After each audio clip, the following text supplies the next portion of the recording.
All right. Well, obviously, after watching that game, a lot of positive things on really all three phases, but especially, and obviously, we sat here a week ago and talked about the offense, and everybody had questions about the O-line and what we're doing. I thought those guys answered the bell 10 times over. I thought their preparation all week gave me an indication that was going to happen, and then you put on the film after the game, and you see that. We give out a couple MVPs, but two guys that led the charge up there up front, J.C. Davis and Josh Geske, left tackle, left guard, were probably played as good as I've seen them play together. Cruci did a lot of really good things as well. Brandon Henderson played a good game. He had the one holding call, which was kind of silly, but and then Melvin jumped off sides and won. But really, those five guys played together as good as I've seen them play. I thought it was interesting in the post game too. I saw Josh give a lot of credit to Bart, and I did single him out, and I thought Barry had a very creative, very engaging game plan. Obviously, Lou played at a high level, but to incorporate Hank Beatty the way he did, to incorporate all three of the running backs, obviously the two disappointing fumbles low, but to see Caden get that screenplay hit was a big deal. To see him roll 20 miles an hour down the sideline over there was pretty awesome. I do think Aiden Lawfrey was cleared and ready and did play, but I think this week will be another step forward for him, which is really good timing for us. And then the growth of our wide receiver room, and really the tight ends played pretty good as well. Tyner Arkin, my favorite day of the day was Christian Abney, got a hold of one of their outside backers and made a statement, which was fun to watch on the field as well as game time. So the good news is we won that one, but we put it to bed and moved on. Purdue's a very unique challenge, obviously a game that means a lot, one of our crossover games that is permanent. Obviously play for the Cannon, a long-time history of that, and to have that in our hands right now, we obviously are going to do everything we can to keep it. Huge respect for Barry. Barry and I go way back. I was a head coach at Arkansas when he's at Missouri, so I've known him for a really long time. Had a lot of crossover with coaches. A guy I really respect the way he talks, walks, and the way he thinks. Last year during his run at UNLV, I would hit him on a weekly basis, just super respectful of who he is and what he is. So I know we got a tremendous challenge to go over there and play another Big Ten game, but it's awesome. This is game number 6 for us, opportunity number 6.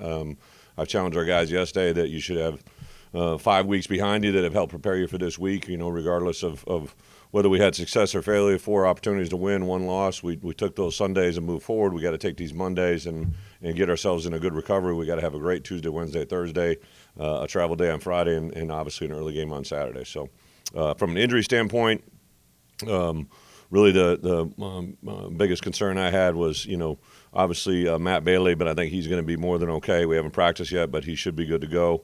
And Daniel Brown, I know he hadn't played the last couple of weeks. I think he's probably still a week away. There is a chance, but be an outside chance. Tanner Heckle is fine. He's just going to have a taped wrist job here for a little bit. And Aiden Lawfrey, all the guys that were kind of restricted during the week and cleared. Aiden Lawfrey, Bowick, I'm trying to think. There's probably one more guy. Jaheim Clark went from not being able to do anything to playing 80 snaps. Go figure, right? So it is what it is. But and Jaheim actually played a pretty good game. That was a very challenging offense to go against, and I thought he really stepped up to the challenge in a big way. And actually, Sabor Kareem came in there and did some really good things during the game that were really kind of exciting to see him to get on the big stage against a good team, national TV, big game, right? And but the guy that really probably just continues to be who he is. I know Bret gave me this, and he gives me meeting notes on Sunday, right? Illinois is 11-4 in one-score games over the last 3 seasons. There's one guy that's a common denominator all those. I know we had one quarterback get in there, but 8 of those 11 wins were in the last minute or in overtime, right? So Friday we have an end-of-game meeting. I think I said this after the game, but Art and I were in there with our quarterbacks, and we kind of just walked out of there and smiled, and I said, well, we have another one. I feel really good about our guy, right? And ironically, right, he didn't really need his arm. We needed the ability to run the ball, and that was what was there. So probably couldn't even made it better at the end. I think that last spot was a little bit short, but I'd already used my challenge, so I couldn't use that one. But obviously the execution of our offense, and then obviously David to take advantage of that moment. We gave our entire MVP special teams wise to David. Crimmins as a holder, and the entire front on the protection. So really, really good moment there. So with that, open up for questions. Coach, identity-wise, what usually stands out about Barry Odum's clubs? I would say defensively, he's, a defensive coach, and I think anytime I literally, I just think when you see a head coach that's a defensive guy, they play different. In our conference, Dan and the way they kind of do things. I just have always kind of thought that, and I've definitely witnessed it. And Barry's the same thing. Very, very even when we went back to Missouri, it's fundamentally solid guys, really advantageous in big moments on defense. Changed a little bit from what they used to be defensively out there, but it's kind of evolved this year. They have 54 new players on their roster, so I think they're also in the discovery process as well. They had a bye week last week, so some of the things we've seen on film, but they're always going to be tough. They're going to play highly motivated. You see in the USC game, man, they're battling to the very end. A very, very high-energy group and well-coached. Josh Krutz mentioned that Bart and Barry coach really hard. You mentioned the offense. Can you peel back the curtain at all and give us some examples of what that week was with the coaches and players to get that outcome? Well, first off, we played a road game, bus ride back, got back really late, right? And my message on Sunday was not to try to, dial back, but actually dial up, right? So we, on Sunday's meeting, on Tuesday's practice, we had as long a Tuesday practice as we've ever had. Heavy inside run drill, heavy team run emphasis, and then a little bit more on Wednesday than we normally do. So I think the point of emphasis there, you saw some bigger packages that we, I thought if we got a little bigger, that would calm them down a little bit. Their front was very athletic and long, but they're just not real thick, and so I knew we could lean on them a little bit. That was a big statement all week, is we wanted to lean on them. My guys know what that means, so I think that was there. And then just the calmness Luke played with, but it was started up front. He had a very solid pocket. There were several times where you could step up on the edge gushers, would push it by, and he just had a nice little pocket. Even when they brought some pressures, that was really there. So really just got hit the one time off the corner. I think we had one negative yard running play. There was a lot more affirmation up front about what we need to do, and that really stood out. What did it mean for you guys to kind of rediscover the identity that's been? Yeah, I don't know if it was rediscover or just reopen. We've always been talking about it. Obviously, anything that's been said or written about me or what I believe in, it all starts up front. Always has, always will. On the flip side of it, defensively we gave up some yards. I thought that was a very good high-powered offense, but I thought our defensive front did some things up front that kind of shut down the run game. And I didn't hear Aaron, but I do know we thought if we could shut off the run game and make them a little one-dimensional, we knew we were going to give up some yardage, but we thought we could be able to win the game, and obviously it worked out. Saturday, the conversations you had with Malik and Sabur that went opposite directions. Yeah. Were there any others in the last week when you had that sort of the I would 4 to 5? I would say on a given week, I probably have on a small week 5 to a big week 15 conversations with different players. So I always talk to my players. There was only a couple that were around that conversation. I think it was pretty clear cut. I had been one of the things that I think that I'm not saying I'm any good at it, but I take a lot of pride in communicating. I talk about it. We've been talking about it since we started fall camp. We talk about building a routine, straining harder than anybody else, and communicating as best as anybody in the country. And we have a red shirt tracker. Ever since I've been a head coach, we just track guys. So before the year started, I had 110 players. We ended up being a little bit more than that because of injuries, but had 110 players, and I know 44 of those guys had red shirts, right? And so there's a category of first-year red shirts where guys that are coming in where it's kind of the normal way of thinking, and we have a whole list of, I believe, 20 or 22 other guys that had red shirts available, all the way from Xavier Scott and Gabe Ackus to a bunch of guys, Angelo, think about Joe Barnett, right? Guys that have years, and you can just kind of gauge where a kid is at and what might be coming up, and those were the two that I had kind of targeted for 2 weeks going into that week. I had told my coaches, like, hey, I'm just telling you, these are the two that are coming, and I'll be game day. They were there, right? But I'd kind of laid the groundwork of where those were, right? Had a lot of great hugs after the game, but Sabor's mom, Renice, is standing right outside the door, and that kid thinks the world of his mother, as he should, and I think she was a big part of making him do what he did, and to see it manifest and play with over 45 snaps against USC was a pretty awesome moment. So that was a part of the head coaching job that really is very fulfilling.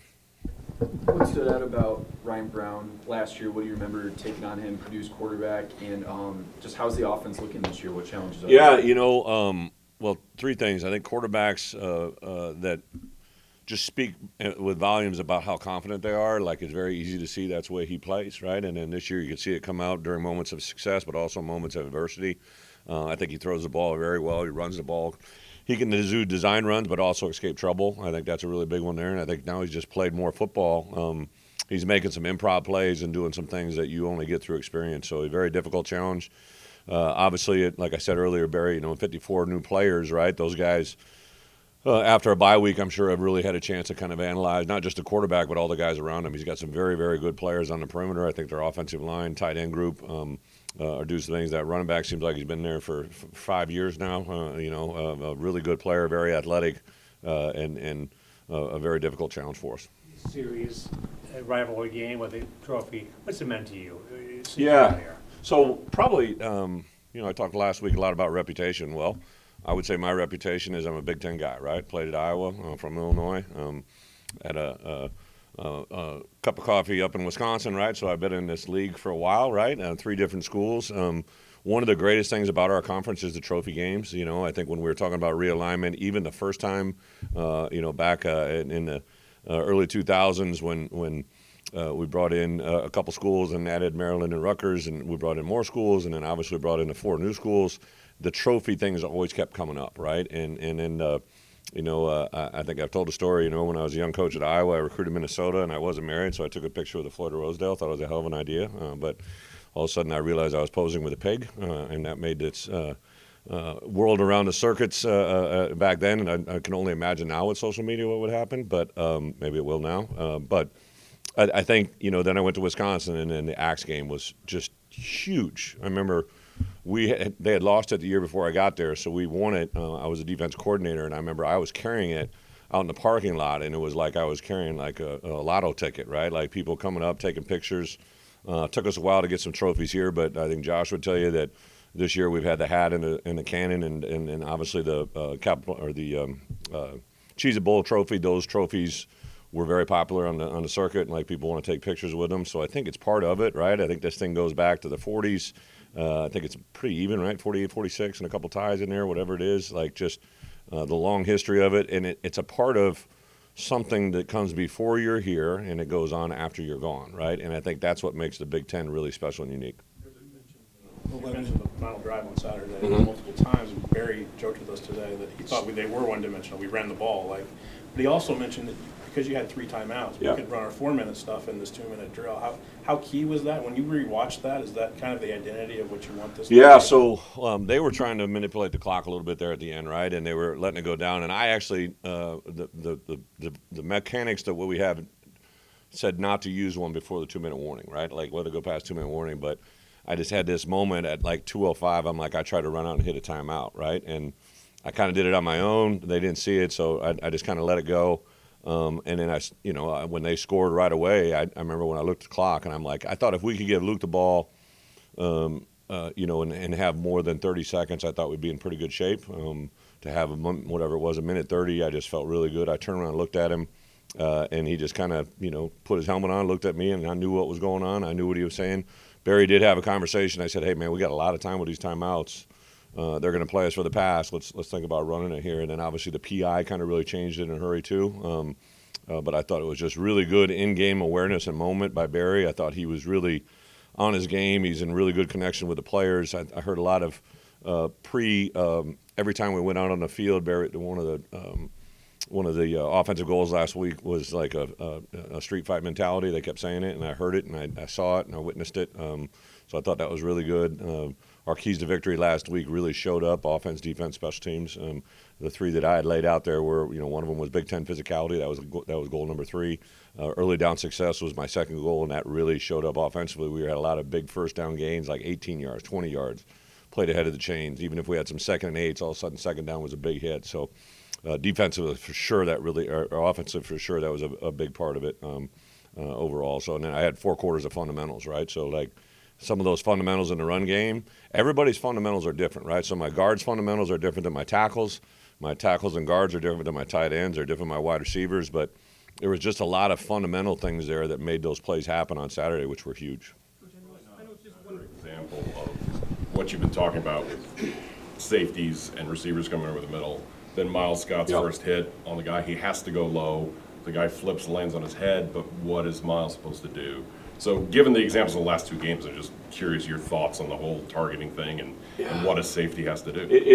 I literally was just on a Zoom call at the Football Oversight Committee before I came over here, and there's a lot of conversations about the transfer window and 5 for 5 and all that goes into it. But I think on the field of play, there's probably not a bigger, in my opinion, moment than what we're in right now, because I think we have changed. Like I said last week, we've changed the behavior of our players. That's for sure. Everybody understands when you're leading like this or throwing at elbows up high, those are things that can't be tolerated and should be removed.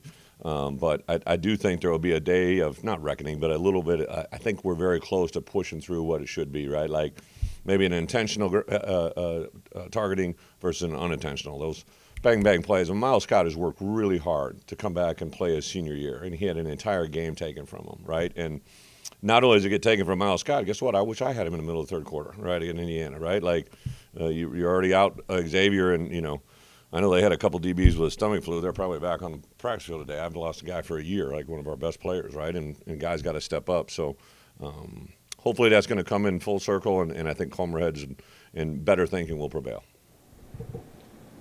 I was going to ask you the one-score games. We'll finish with this. Yeah. The 11-4 since 2003. You mentioned Luke. Obviously, that's a big part of it. What's the key to coaching a team to wins and that many close games? I tell Josh all the time he's getting a good bargain, right? Like I'd say that because like there's one area that I think I've dramatically improved. It's just how to win games. And when I was in the NFL, there's a very big stat about one possession games in the NFL is even way higher than college football, right? And so you really had to get good at those end of half, end of game, situational football things. So I think if you asked our guys, we practice them a lot. And I think one of the things that our transfer guys come in and do. There was a play, Hudson Clement, I believe it was Western Michigan. He caught a play over the middle, and they ruled it a catch, but he dropped it.